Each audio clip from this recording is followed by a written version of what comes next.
Hi friends, എല്ലാവർക്കും സ്വാഗതം. ഇന്ന് നമ്മൾ തയ്യാറാക്കാൻ പോകുന്ന ഒരു ചായയാണ് നമ്മുടെ ഇമ്മ്യൂണിറ്റി ഒക്കെ ബൂസ്റ്റ് ചെയ്യാൻ പറ്റുന്ന ഒരു സിമ്പിൾ ചായ. നമ്മുടെ വീട്ടിലുള്ള ഇൻഗ്രീഡിയൻസ് വെച്ച് വളരെ പെട്ടെന്ന് നമുക്ക് തയ്യാറാക്കാം. ഈ കോവിഡ് കാലത്ത് നമ്മുടെ ഇമ്മ്യൂണിറ്റി ബൂസ്റ്റ് ചെയ്യേണ്ടത്, നമ്മുടെ രോഗപ്രതിരോധ ശേഷി വർദ്ധിപ്പിക്കേണ്ടത് വളരെ അത്യാവശ്യമാണ്.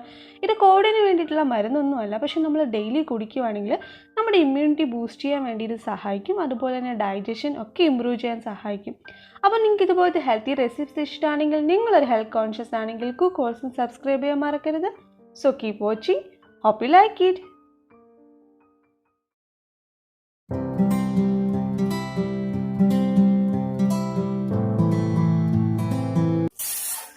അപ്പോൾ നമ്മുടെ ഹെൽത്തി ചായ ഉണ്ടാക്കാൻ വേണ്ടി ഞാനിവിടെ 2 കപ്പ് അല്ലെങ്കിൽ 2 ഗ്ലാസ് വെള്ളം എടുത്തിട്ടുണ്ട്. ഏകദേശം ഒരു 500 ml വെള്ളമാണ് എടുത്തിട്ടുള്ളത്. ഇനി നമുക്കിതിലോട്ട് 1/2 ടീസ്പൂൺ മഞ്ഞൾപ്പൊടി, ഇത് പാക്കറ്റ് മഞ്ഞളല്ല, നമ്മൾ അല്ലാതെ പൊടിച്ചത് നമുക്ക് വാങ്ങാൻ കിട്ടും, അങ്ങനത്തെ മഞ്ഞൾപ്പൊടിയാണ് എടുത്തിട്ടുള്ളത്. മഞ്ഞൾപ്പൊടി നിങ്ങൾക്ക് അറിയാം ആൻറ്റി ഇൻഫ്ലമേറ്ററി ആണ്, അതുപോലെ തന്നെ വൈറൽ ഇൻഫെക്ഷനൊക്കെ പ്രിവെൻറ്റ് ചെയ്യാൻ പറ്റും.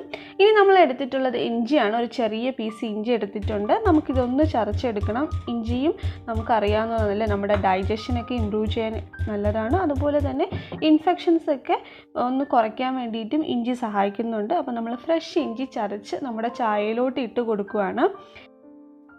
ഇനി ഞാൻ ഇതിലോട്ട് ഒരു 1/4 ടീസ്പൂൺ കറുകപ്പട്ടയുടെ പൊടി ഇട്ട് കൊടുക്കുകയാണ്. നിങ്ങൾക്ക് പൊടി ഇല്ലെങ്കിൽ ഫ്രഷ് കറുകപ്പട്ട ചതച്ചത് ഇട്ട് കൊടുക്കാം. ഇനി നമ്മൾ ഇതിലോട്ട് ചേർക്കാൻ പോകുന്നത് കുരുമുളകാണ്. 1/2 ടീസ്പൂൺ കുരുമുളക് ചതച്ചിട്ട് കൊടുക്കുകയാണ്. നിങ്ങൾക്ക് ഫ്രഷ് ഇല്ലെങ്കിൽ പൊടിയും ആഡ് ചെയ്ത് കൊടുക്കാം. ദഹനമൊക്കെ ഇമ്പ്രൂവ് ചെയ്യാൻ ഒരുപാട് നല്ലതാണ് കുരുമുളക്. അതുപോലെ തന്നെ നമുക്ക് പനിയൊക്കെ വരുമ്പോൾ നമ്മൾ കുരുമുളക് ഇട്ട് ചായ കുടിക്കാറുണ്ട്. നമുക്ക് കഫമൊക്കെ ഒന്ന് കുറയ്ക്കാൻ വേണ്ടിയിട്ട് കുരുമുളക് ഹെൽപ്പ് ചെയ്യുന്നുണ്ട്. അപ്പോൾ നമുക്കിത് നമ്മുടെ ചായയിലോട്ട് ചേർത്ത് കൊടുക്കാം. ഇനി നമ്മൾ ഇതിലോട്ട് ആഡ് ചെയ്യാൻ പോകുന്നത് ശർക്കരയാണ്. ഞാനിവിടെ 1 ടീസ്പൂൺ ശർക്കര ആഡ് ചെയ്യുന്നുണ്ട്. നിങ്ങൾക്ക് ഇത് അത്യാവശ്യം മധുരം തരും, ഇല്ലെങ്കിൽ നിങ്ങൾക്ക് കുറച്ചും കൂടെ കൂടുതൽ ആഡ് ചെയ്യാം. ശർക്കരയ്ക്കും ഒരുപാട് ഹെൽത്ത് ബെനിഫിറ്റ്സ് ഉണ്ട്. ഫ്രഷ് ഒറിജിനൽ ശർക്കരയാണെങ്കിൽ ഡൈജഷൻ ഇമ്പ്രൂവ് ചെയ്യാൻ ഹെൽപ്പ് ചെയ്യും. നമ്മുടെ ഇമ്മ്യൂണിറ്റി ഒന്ന് കൂട്ടാൻ വേണ്ടിയും ശർക്കര വരെ ഹെൽപ്പ് ചെയ്യുന്നുണ്ട്. ഇനി നമുക്കിതൊന്ന് നന്നായിട്ട് തിളപ്പിക്കണം. ഇപ്പോൾ നമ്മുടെ ചായ നന്നായിട്ട് തിളച്ച് വന്നിട്ടുണ്ട്. ഇനി നമുക്കിത് ഓഫ് ചെയ്തിട്ട് ഒന്ന് തണുക്കാൻ വേണ്ടിയിട്ട് മാറ്റി വയ്ക്കണം. ചെറിയൊരു ചൂട് മതി, അപ്പോൾ അതുവരെ നമുക്കിത് തണുക്കാൻ വേണ്ടി മാറ്റി വയ്ക്കാം.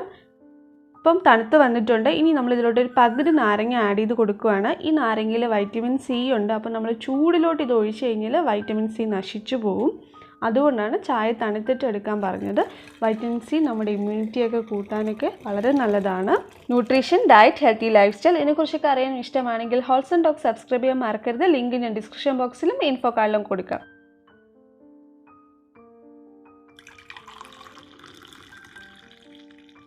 അപ്പോൾ നമ്മുടെ സിമ്പിളായിട്ട് ചായ റെഡി ആയിട്ടുണ്ട്. വീട്ടിലുള്ള ഇൻഗ്രീഡിയൻസ് വെച്ച് വളരെ പെട്ടെന്ന് നമുക്ക് തയ്യാറാക്കാൻ പറ്റുന്ന ചായയാണ്. അപ്പോൾ നിങ്ങൾ എന്തായാലും ട്രൈ ചെയ്ത് നോക്കുക. ട്രൈ ശേഷം നിങ്ങളുടെ ഫീഡ്ബാക്സിനെ കമൻസിലൂടെ മെയിലിലൂടെ അറിയിക്കാൻ മറക്കരുത്. വീഡിയോ ഇഷ്ടമായെങ്കിൽ പ്രിയപ്പെട്ടവരെ ഷെയർ ചെയ്യാനും ലൈക്ക് ചെയ്യാനും മറക്കരുത്. ഇനിയും ഹെൽത്തി റെസിപ്പിനായി കുക്ക് ഹോൾസം സബ്സ്ക്രൈബ് ചെയ്യുക. വീണ്ടും മറ്റൊരു ഹെൽത്തി വീഡിയോയുമായി കാണാം. Take care, by.